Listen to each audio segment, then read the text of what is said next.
Rebecca était au téléphone avec sa fille bien-aimée, Sophia, depuis plus d'une heure, et elle ne se lassait pas de la conversation.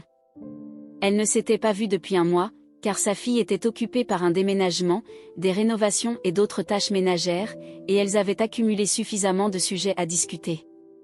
En riant, Sophia racontait à sa mère des histoires drôles de sa nouvelle vie de famille, et Rebecca pensait avec une douce tristesse à quel point sa chère fille lui manquait.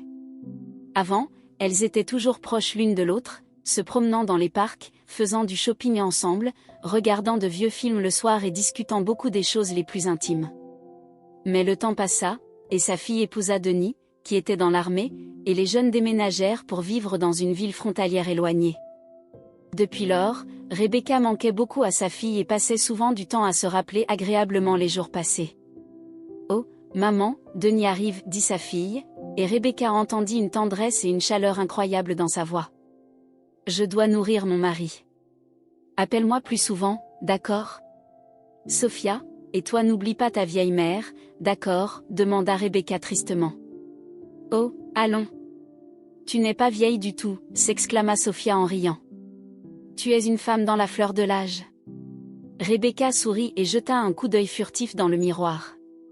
Dans le reflet, elle voyait une femme adulte mais encore belle, avec une posture fière et une jolie silhouette pour son âge. Même le début de cheveux gris lui donnait un charme sophistiqué et ne la vieillissait pas du tout. Seuls les rides autour de ses yeux et de ses lèvres étaient déjà difficiles à cacher, et elles apparaissaient de plus en plus chaque jour. « Eh bien, si tu le dis, je le crois, » répondit la mère en riant. « Transmets mes salutations à mon gendre. » Elle raccrocha le téléphone et, soupirant profondément, se replongea dans ses agréables souvenirs. La sonnerie inattendue de la porte la surprit, car elle n'attendait personne. Son mari n'était pas censé rentrer avant tard dans la nuit, et sa seule amie Elisa était partie à sa maison de campagne. La sonnerie retentit à nouveau, et Rebecca, fronçant les sourcils devant tant d'insistance de la part d'un visiteur inattendu, se dépêcha d'aller dans le couloir. Mais dès qu'elle ouvrit la porte, il n'y avait plus trace de son irritabilité. Devant elle se tenait un coursier avec un énorme bouquet de fleurs. « Bonjour, des fleurs pour vous de la part de Caleb, veuillez signer, » dit joyeusement le coursier. « Ah, de Caleb !» sourit Rebecca, et son cœur se serra de tendresse. « C'est mon mari, » ajouta-t-elle pour une raison quelconque. « Vous avez un mari formidable, » approuva le livreur en tendant le formulaire. Rebecca rougit de gêne. La surprise était inattendue et agréable, car Caleb la gâtait rarement avec des cadeaux sans raison. La femme signa, prit le lourd bouquet et remarqua immédiatement à quel point il était beau. Elle plongea son visage dans les fleurs, inhalant leur parfum enivrant. Elle décida de mettre le bouquet dans un vase, mais soudain une carte tomba, que Rebecca n'avait pas remarquée au début. Elle contenait une déclaration d'amour. Un sourire se dissipa lentement des lèvres de Rebecca lorsqu'elle lut la signature au dos. Pour Linda de la part de Caleb. La joie du cadeau s'évanouit immédiatement, laissant place au doute. Cela doit être une erreur, même l'écriture n'est pas celle de Caleb, pensa Rebecca, et pour en être sûre, elle décida d'en parler à son mari. « Caleb, j'ai reçu tes fleurs, » dit-elle hésitante lorsqu'il rentra du travail. Son mari se figea un instant, puis se tourna vers Rebecca et sourit largement. « Je voulais juste te faire plaisir. »« Ça t'a plu ?» répondit immédiatement Caleb. La femme acquiesça, après l'avoir remercié pour le bouquet, lui tendit la note, le regardant d'un air interrogateur. En regardant la carte, Caleb fronça les sourcils, garda le silence pendant une minute, puis suggéra nonchalamment qu'il s'agissait probablement d'une erreur du gérant du magasin de fleurs qui avait pris la commande. Il leva les yeux vers sa femme et, voyant son regard intense, rit et lui dit de ne pas s'inquiéter pour de telles futilités. Rebecca se détendit un peu et pensa qu'elle n'aurait probablement vraiment pas dû s'inquiéter, car l'adresse était correcte, et des erreurs peuvent arriver à tout le monde. C'est comme ça que les familles se désunissent, rit à nouveau Caleb et, après avoir jeté la carte à la poubelle, il serra Rebecca contre lui. Dorénavant, j'apporterai les bouquets en personne, d'accord ? Rebecca acquiesça et se serra encore plus fort contre son mari. Ils étaient mariés depuis plus de 20 ans, et pendant tout ce temps, elle n'avait jamais cessé de l'aimer. Se calmant, Rebecca appela son mari pour le dîner, et petit à petit, elle oublia presque cette situation ridicule. Une semaine passa et le couple, pour la première fois depuis longtemps, décida de passer le week-end ensemble. Caleb avait presque pas de temps libre à cause de son travail, et il rentrait souvent à la maison quand Rebecca dormait déjà. Alors, le samedi, lorsque son mari proposa qu'ils aillent ensemble acheter un cadeau pour l'anniversaire de leur fille, puis qu'ils aillent au cinéma et dînent au restaurant, Rebecca accepta avec plaisir. En route vers le centre commercial, Caleb s'arrêta à une station-service et Rebecca, se sentant un peu endormie à cause du réveil matinal, demanda à son mari de lui acheter un café à emporter. Caleb fit le plein de la voiture, apporta à Rebecca la précieuse tasse avec le liquide revigorant, mais il oublia le couvercle de la tasse.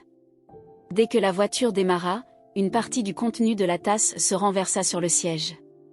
Rebecca grogna et atteignit avec réticence la boîte à gants, mais au lieu d'un paquet de lingettes humides, 2 billets de théâtre tombèrent. D'après la date sur les billets, leur propriétaire avait assisté au spectacle la veille, dans les meilleures places du parterre du théâtre le plus populaire de la ville.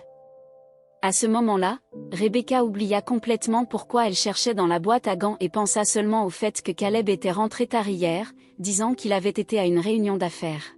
« Caleb, qu'est-ce que c'est ?» demanda Rebecca, regardant intensément son mari. Le mari plissa les yeux vers Rebecca, sans quitter la route des yeux, dit calmement, « Des billets. »« Je le vois moi-même » s'indigna Rebecca. « Et après cela, tu vas prétendre que tu étais au travail hier ?» L'homme fronça les sourcils, puis, se tapant sur le front, rit et dit que la veille, il avait prêté sa voiture à son ami, qui avait récemment trouvé une nouvelle petite amie. Ils allaient au théâtre, mais l'ami avait donné sa voiture pour être réparée. « Quelle belle histoire » dit Rebecca pensivement, hésitant encore. Mais je ne pouvais pas lui dire non. « Tu ne me crois pas ?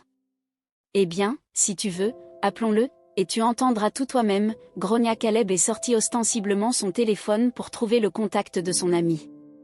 Rebecca, un peu embarrassée, couvrit sa main avec la sienne. « Pas besoin, Caleb, je te crois. »« J'ai toujours su que tu étais une femme sage, » répondit-il avec contentement, et porta sa main à ses lèvres. Cependant, l'humeur de Rebecca ce jour-là était gâchée. Elle errait distraitement dans le centre commercial, sans apprécier le shopping, et tout cela parce que le doute s'était installé profondément dans son âme. Il y avait trop de coïncidences. Mais la goutte qui fit déborder le vase de sa patience fut une autre découverte accidentelle. Rebecca, comme d'habitude, mettait de l'ordre dans la maison, en sélectionnant des choses pour la lessive, trouva dans l'une des poches de la veste de Caleb un reçu provenant d'une boutique de lingerie exclusive. Peu importe combien elle essayait de trouver une explication innocente, elle n'y parvenait pas. La conclusion était évidente, son mari avait acheté cette lingerie pour une autre femme. Pour en avoir le cœur net, cette fois Rebecca décida de ne rien lui demander, mais de le suivre. Et la première tentative confirma son intuition. Rebecca vit Caleb rencontrer une jeune fille enceinte pendant sa pause déjeuner, et à en juger par la façon passionnée dont il l'embrassait, elle n'était guère qu'une simple collègue. Il y eut un grand scandale à la maison avec des larmes et de la vaisselle cassée. Mais cette fois, Caleb ne mentit pas et partit en claquant la porte. Au milieu de la nuit, il revint. Rebecca sauta hors de la chambre et fut horrifiée de voir son conjoint ivre, à peine debout et avec sa maîtresse. « Ah, Rebecca, dit son mari d'une voix pâteuse, c'est ma bien-aimée Linda. Nous allons vivre ici maintenant, tu comprends ? » Quoi ? Caleb, tu es fou ? Sortez immédiatement d'ici avec cette femme, s'exclama Rebecca. J'ai dit tout ce que j'avais à dire. Nous allons avoir un enfant et avons besoin de plus d'espace, et tu peux faire tes bagages et sortir d'ici, cria Caleb. Et ceci est pour ton taxi, ajouta-t-il, en jetant un billet de $20 à ses pieds. Rebecca se mit en colère et attrapa le balai, la première chose qui lui tomba sous la main, et se jeta sur le traître. Non, c'est toi qui sors d'ici, ou je ne réponds plus de moi, cria-t-elle en le frappant comme une folle, le forçant à s'enfuir immédiatement, emmenant avec lui sa maîtresse effrayée.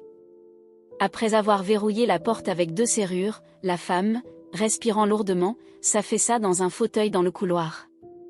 Elle n'avait pas dormi de toute la nuit, et le matin, sa fille l'appela. En entendant la voix rauque et cassée de sa mère au téléphone, Sophia fut terrifiée et demanda ce qui s'était passé. Rebecca, avalant ses larmes, lui raconta tout, dans les moindres détails. « Ma fille, Que vais-je faire maintenant? Nous avons vécu toute notre vie ensemble, sanglota sa mère au téléphone. Divorce-le, bien sûr, déclara catégoriquement Sophia. Tu ne dois ni le plaindre ni lui pardonner. Tu es une femme merveilleuse, et tu ne mérites pas d'être traitée ainsi. Même s'il est mon père, je ne vais pas lui trouver d'excuses. Elles parlèrent encore un peu. Sophia fit de son mieux pour rassurer sa mère, et puis l'appela tous les jours pour s'assurer qu'elle allait bien. Son amie Elisa, en apprenant ce qui s'était passé, vint immédiatement chez Rebecca et passa tout son temps libre avec elle. Ainsi, grâce aux soins de ses proches, la douleur de Rebecca diminua progressivement, et la femme réalisa qu'elle n'était pas du tout seule. Caleb revint exactement 3 semaines plus tard, tenant un bouquet de fleurs, mais sans carte. Il avait l'air négligé, déprimé et misérable, comme un chien battu.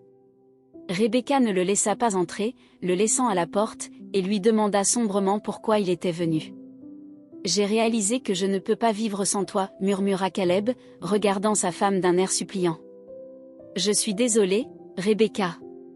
Je t'aime uniquement, et je suis prêt à revenir. »« Et ton enfant ?» dit Rebecca avec dédain. « Il n'est pas de moi. Linda m'a trompée, je l'ai entendu se confesser à son amie, et tout ce qu'elle voulait de moi, c'était des cadeaux et cet appartement en centre-ville. » Comme il s'avérait, la maîtresse de son mari était effectivement enceinte d'un autre homme.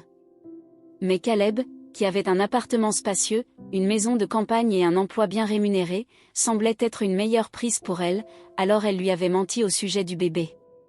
Le plan avait presque réussi, mais une conversation entendue accidentellement l'avait complètement ruiné. Caleb vécut un temps dans des hôtels, puis décida de retourner chez sa femme. Rebecca regarda son conjoint défait, ne ressentant aucune pitié pour lui, aucun amour d'autrefois. C'était étrange pour elle de réaliser que des sentiments si forts, pensait-elle, pouvaient être si facilement chassés de son cœur. Elle demanda à son mari sur un ton calme de l'attendre dehors. Quelques minutes plus tard, elle revint, poussant une énorme valise devant elle. « Ceci est tes affaires. Nous nous rencontrerons chez l'avocat. »« Oh, oui. Voilà pour ton taxi, » ajouta-t-elle avec un sourire, et laissa tomber un billet froissé de $20 à ses pieds. Après ces mots, Rebecca claqua la porte au nez de son mari et n'avait pas l'intention de l'ouvrir à nouveau.